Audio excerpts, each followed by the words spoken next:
A few weeks ago over on Threads, and I even saw it on Facebook. It was going viral. It was a conversation about women owning homes, single women owning homes. And this made the men really upset.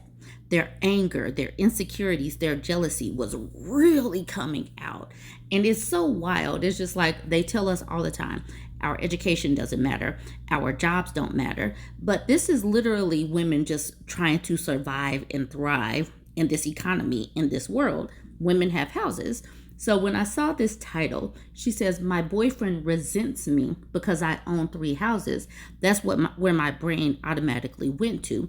When a woman has something, has her own money, is financially independent, can stand on her own, they don't like it. But they also say that they don't like gold diggers. So I truly don't know what they like. But regardless, let's look at this post from the True Off My Chest subreddit. Like I said, it says, my boyfriend resents me because I own 3 houses.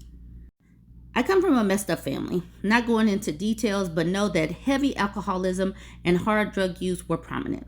I saw a lot of violence too. I hated how I grew up.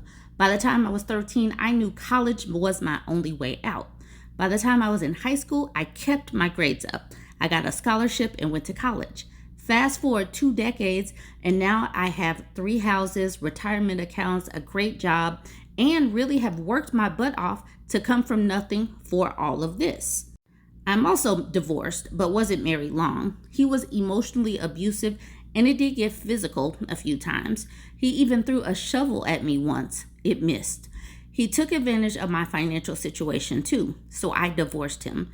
We were both military at the time, and there's reasons why we got married. We do have a child together. My boyfriend now had a very different life. He grew up in a house full of love. He wanted to emulate what his parents had. He was married 15 years, and the first 10 were great. His marriage fell apart after they had their second kid, so they got divorced. Not going into detail why, not relevant. And he had his reasons for wanting the divorce. His dad left him a property, but his ex-wife wound up getting it.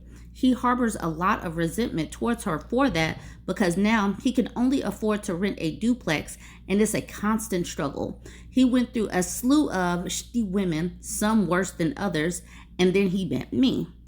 I'm the first he ever met who had my shit together, according to him. He was the breadwinner in all of his relationships and marriage. I make nearly twice what he makes in salary alone, and it'll be more than that once I start receiving VA disability pay. He clearly has issues with this. He says he doesn't, but he does. According to him, since he's the man, he's supposed to be the provider. I said it's 2025. Those are outdated gender roles. We both agree we're a team, but he feels emasculated because I make more. And when we first met, he didn't know my finances. We were still getting to know each other, and he told me how one particular ex used him for rent money. He also said, I'm the man, so I'll be in charge of the finances. I didn't say anything about it and knew as we progressed, my situation would be revealed in due time. However, it was because of that statement I intentionally waited a few months before I told him what my salary was. And ever since, it's just been a problem. It sucks though. I love him for him. It doesn't bother me that I make more. We have talked about moving in together. I told him that since the other 2 bedrooms in my house are white, we can paint them whatever color his kids want. And he has worked hard. His life was just different than mine. He didn't go to college, and instead he worked and helped his ex-wife when they were married. And I think that's noble. It shows selflessness, which not many people have anymore. More and more, he makes backhanded comments to me about finances. Your friends must think I'm a loser since you guys have nice houses. $20 is like $1 to you, and things like that. It's getting tiring. I understand his frustrations with his own situation, but there's no reason to put me down for mine. I feel like he resents me because I invested in myself early on in life, and now I have assets and he doesn't. I have told him, what's the point in having all of this if I have nobody to share it with?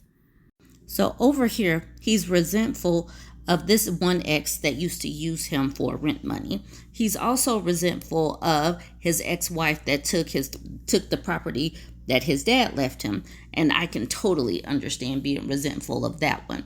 So, like, where is the happy medium? He is now with a woman that is financially stable. She has her own property, she has her own place to stay. She's even offering to paint the bedroom so that the kids can have a bedroom.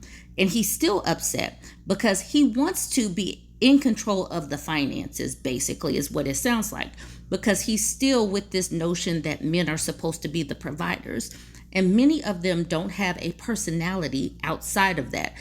Protector and provider is so programmed in their mind.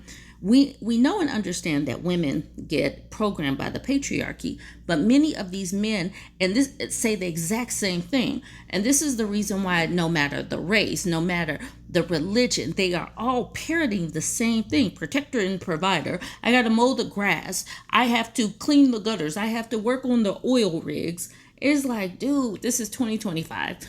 We can pay someone to cut the grass, if you even have grass. We don't have grass where I am in Las Vegas. And you just take the car in to get fixed. Boom, boom, boom. Bam. The thing is, they refuse to acknowledge that women are working, women are providing too, and you simply need to be a supportive partner. And you have to have some kind of egalitarian situation. Do some things in the home. Be loving, have a personality, have some hobbies, like and appreciate your partner. That's basically it. And they don't want to do it. They don't want to come into 2025. So this woman is doing her thing. She worked. She started from the bottom. Now she's here. And he can't handle it. But even though, he thought that he wanted a loving relationship like his daddy had, but he's not willing to do it with a woman that he can't lord over. He can't lord over this woman. This woman has her own. So he's going to have to be a partner if he even is able to stay in this relationship. He's so resentful and jealous that this is probably not going to last. Let's look at a few of these comments. MN Kathy says, you probably already know this, but it's not going to work out with this guy. He has quite a bit of baggage, particularly with his provider slant, and that's not going to go away without putting in the work. Add to that his resentment of his ex, and he needs to work through those issues before he's ready for a relationship as equals. CJ says, how soon until he demands her wages go into his account so he can be the man and be in charge of the family finances? Corfis says, I wouldn't throw in the towel right away. I'd ask him for couples counseling and go to individual counseling to get over his BS views. It sounds like he has loads to unpack. For one, his misogynistic views as women of women as users due to all of the women who abused him financially. For another, his inability to accept a true partnership where his value is not financial but as a true partner. And I can see that part. He's irritated because women used him, but he's also irritated with her, and she's not even going to have to use him. So it just seems like maybe he's not ready for a relationship, in my opinion. So I'm going to skip this last part. Raka Tango says, you might love him for him, but he doesn't sound like he loves you for you. Time to be honest with him. Either he goes to therapy to address his issues around money and gender roles and deal with his insecurities, or it's not going to work out. And the OP says, I actually told him this today. Raka Tango says, how did he respond to that? She didn't answer how he responded yet. Rob says, man, what a turnoff from a partner. Also stating that he's in charge of the finances seems kind of odd. It just seems pretty insecure. OP, you should tell him that you have a more successful financial record, so you'll be in charge of the finances should you move in together. See what the reaction is and gauge whether this is a good long-term fit. And she says, well, he said if we do, I should just give him an allowance since he sucks with money. Oh, okay. I need some pearls. But yeah, in all seriousness, I'll definitely be in charge. I don't like to live in debt and have a pretty solid system that has brought me assets. Scally at the bottom says, if they do get married, she should make sure to get a prenup. But seriously, I don't even think that they should remain in a relationship at all, because he's not ready for a relationship. He's sitting up here asking for an allowance. People are saying he needs counseling. He really does. He really will have to get over his insecurities, jealousy, resentment, and all of that, but he should do that alone. She ain't married to this man. Why she got to go through all of that? Absolutely not. That's what I think. I do want to hear what you think. So join the conversation. Let me know what you think. Don't forget to like, comment, and share.